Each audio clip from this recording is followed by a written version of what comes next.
안녕하십니까. 한반도 안보전략연구원 부원장 박성호입니다. 이 앞전에는 제가 여러분들한테 하롱베이와 울릉도에 대해서 비교를 해가지고 우리가 지금 뭘 반성해야 될 건가를 말씀드렸습니다. 그런데 이번에는 우리가 조금 더 시각을 달리해서 하롱베이와 금강산을 한번 비교해 보고자 합니다. 무슨 공통점이 있을까요? 하롱베이나 금강산이나 둘 다 사회주의 국가에서 가장 그 나라에서 손꼽히는 명성지입니다. 베트남의 최고의 명성지는 하롱베이고 북한의 최고의 명성지는 금강산입니다. 그런데 여러분들 아시겠지만 우리나라 사람들이 하롱베이에 60만 명이 가는 거죠. 2019년에. 올해는 아마 더 갈 겁니다.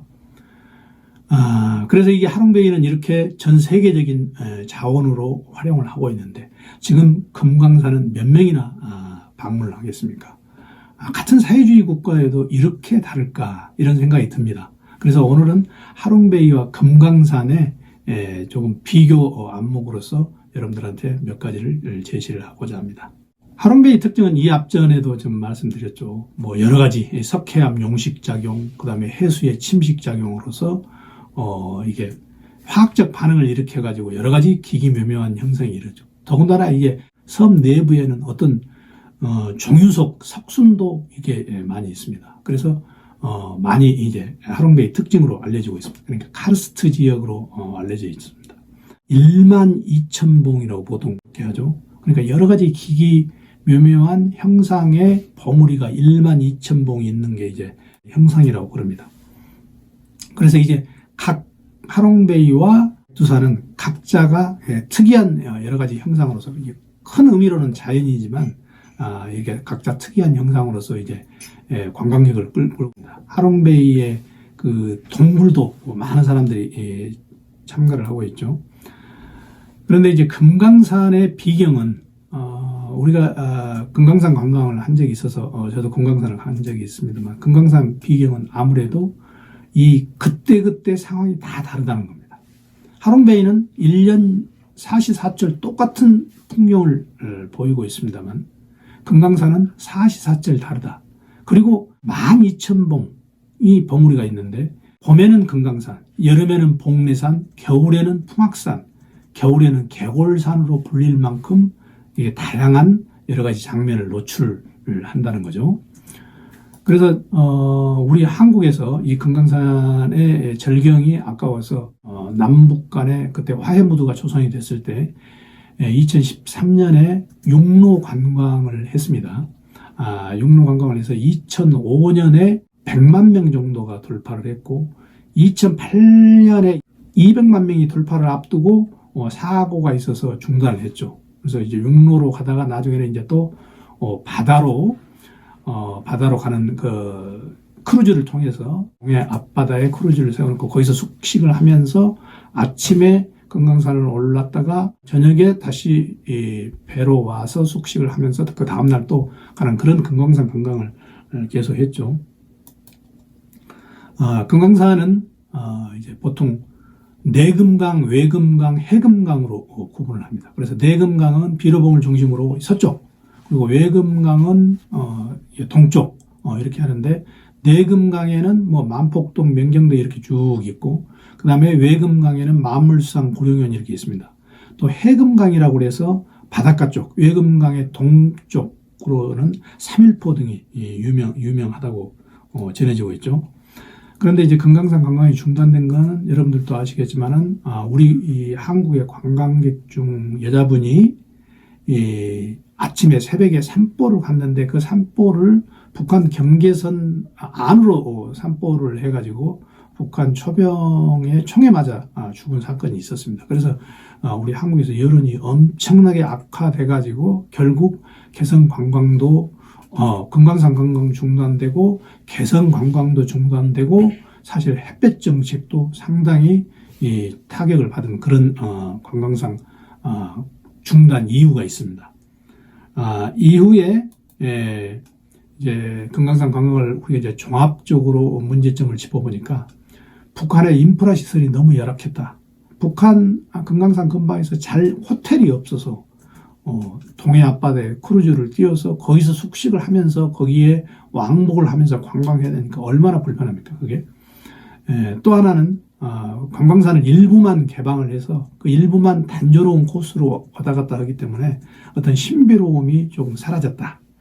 또 이 가격이 굉장히 비싸다. 이런 여러 가지 문제점을 나중에 우리가 도출을 할 수가 있었습니다. 그런데 전체적으로 보면 하롱베이는 베트남에서 개혁 개방 정책의 산물로 보시면 됩니다. 하롱베이 관광, 금강산 관광은 북한의 개혁 개방이 하는 과정에서 다시 개혁 개방을 자기네들이 하지 않는 그런 정책의 우리가 부작용으로 봐야 됩니다.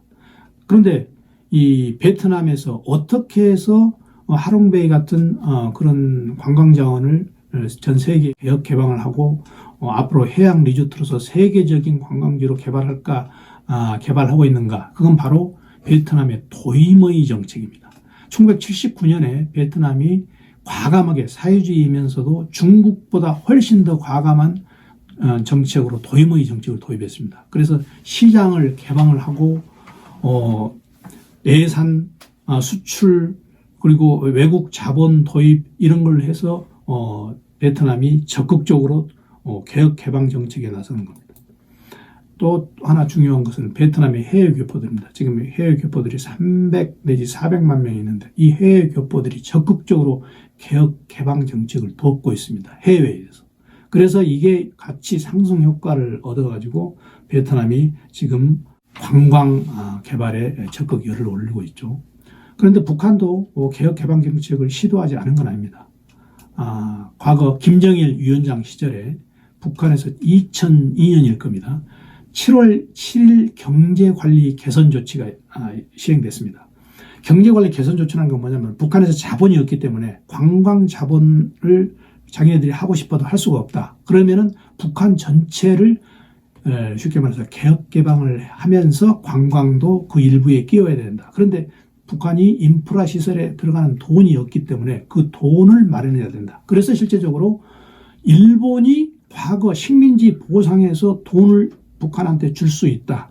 그러니까 고이즈미와 김정일 위원장이 협의한 게 바로 그거였죠. 납치 사건이 표면화되기 이전에.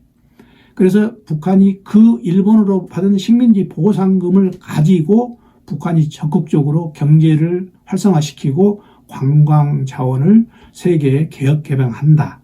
이게 7일 경제관리 개선 조치의 핵심 내용이었습니다. 그래서 북한 내부에 있는 기업 자율성을 확대한다. 그래서 번수입이라는 게 있습니다. 번수입. 그러니까 어떤 경제 주관 단체가 생산 활동을 해서 돈을 벌면 그걸 일부를 국가에 주고 일부를 자기네들이 자율적으로 활용을 한다는 겁니다.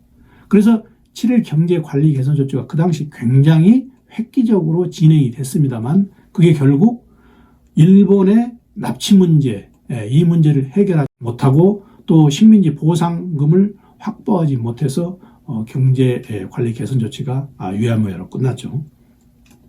또 하나 우리가 이런 김정일 위원장 시절의 7일 경제관리 개선 조치 이외에도 김정은 위원장 시절에도 6.28 방침이 있었습니다. 그래서 다시 한번 이걸 시도한 겁니다. 그래서 협동 농장을 축소시키면서 국가와 농장에서 얻는 소득을 어떤 비율로 분배를 해가지고 획기적으로 자본주의의 어떤 시장 개혁 방침을 도입한 거. 하지만 김정은 위원장의 어떤 경제 개혁 방침은 지금 거의 빛을 발하지 못하고 있죠. 이건 결국 여러 가지 문제가 있습니다만 이렇게 문제점을 보시면 됩니다.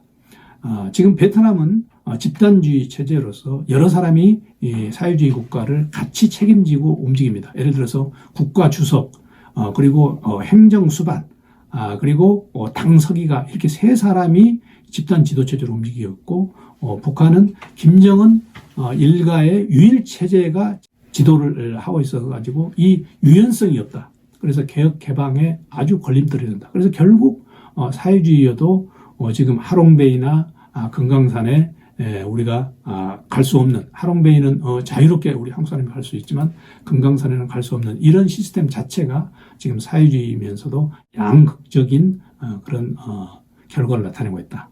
앞으로 제가 보기에는 북한이 이런 폐쇄 정책을 고집하는 한 하노이와 평양은 갈수록 그 차이가 커져서 관광 자원에도 그 영향을 미칠 거다. 이렇게 생각이 되고 있습니다. 그래서 오늘은 하롱베이와 금강산에 대해서 비교를 하면서 사회주의 체제의 차이점을 여러분께 말씀드렸습니다. 고맙습니다.